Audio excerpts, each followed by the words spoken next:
Girlfriend আছে কার কার দেখি হাত তোলো। মাশাআল্লাহ, সাহস আছে ওদের, বুকের পাটা আছে। হাত নামা বেটা। এই গার্লফ্রেন্ড বয়ফ্রেন্ডের সাথে আমাদের কোনো সম্পর্ক, আমরা বিয়ে করব। কি করব? বিয়ে করব। চেয়ারম্যান সাহেব বিয়ে করাই দিন এগুলোরে, আপনার দায়িত্বে দিয়ে গেলাম। এই গার্লফ্রেন্ড বয়ফ্রেন্ড এগুলো ইসলামের কালচার নয়। বিয়ের চেয়ে ভালো কাজ পৃথিবীতে হতে পারে। বিয়ে করতে গেলে বাপে বলে আগে নিজের পায়ে দাঁড়া। তো এতদিন ও কার পায়ে দাঁড়াইছে? ছেলে মেয়েদেরকে সাহস দেন, ছেলেও পড়বে। ওই যে একজন চিল্লান দিয়ে উঠছে, ওর কমন পড়ছে, কমন পড়ছে। মাশাআল্লাহ। গার্ডিয়ানরা যারা আছেন ওদের দুঃখ কষ্ট একটু বুঝছেন আপনারা, মিলাই দিয়েন ওদেরকে, বিয়ের পিড়িতে বসায় দিয়েন। বিয়েতে কল্যাণ, বিয়েতে বরকত। বিয়ের মতো ভালো কাজ হতে পারে না। সব নবীরা বিয়ে করেছেন। আর নিকাহ মিন সুন্নতি, বিয়ে আমার সুন্নাত। ফামান রাগিবা আন সুন্নতি ফালাইসা মিন্নি, যে আমার সুন্নতকে ভালোবাসে না সে আমার উম্মত হতে পারে না। বিয়েটাকে সহজ করে দেন। যেই সমাজে বিয়ে সহজ ওই সমাজে জিনা কঠিন, তাই না?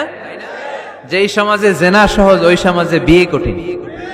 আমাদের সমাজে জিনা করা সহজ, বিয়ে করতে লাগে 10 লাখ, জিনা করতে লাগে 1000, ঠিক কিনা?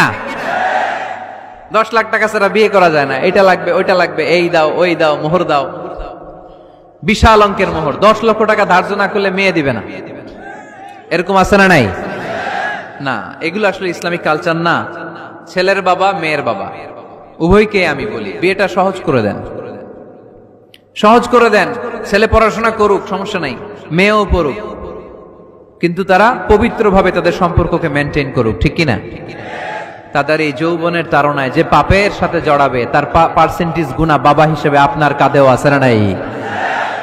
এজন্য বাবারা সাবধান, মায়েরা সাবধান, বিয়েটাকে সহজ করেন। এই এলাকার যুব সংঘ যারা আছো, তোমরা একটা ক্যাম্পেইন করবা এই মাহফিলের পরে, টাইমলি ম্যারেজ ক্যাম্পেইন।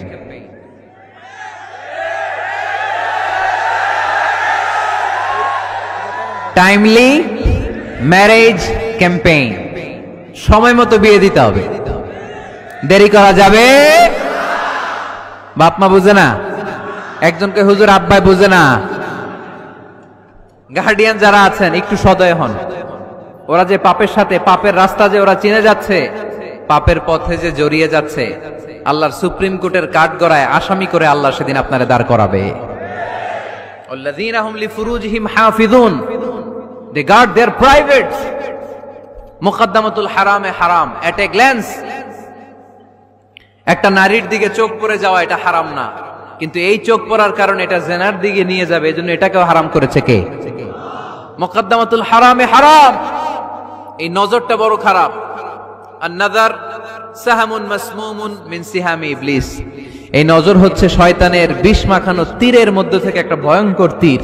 এই তীর দিয়ে শয়তান যুবক আর যুবতীদেরকে কাবু করে ফেলে। আমরা শয়তানের হাতে ধরা দিতে চাই না, আমরা বিয়ের মতো পবিত্র বন্ধনে আবদ্ধ হতে চাই, ঠিক কি?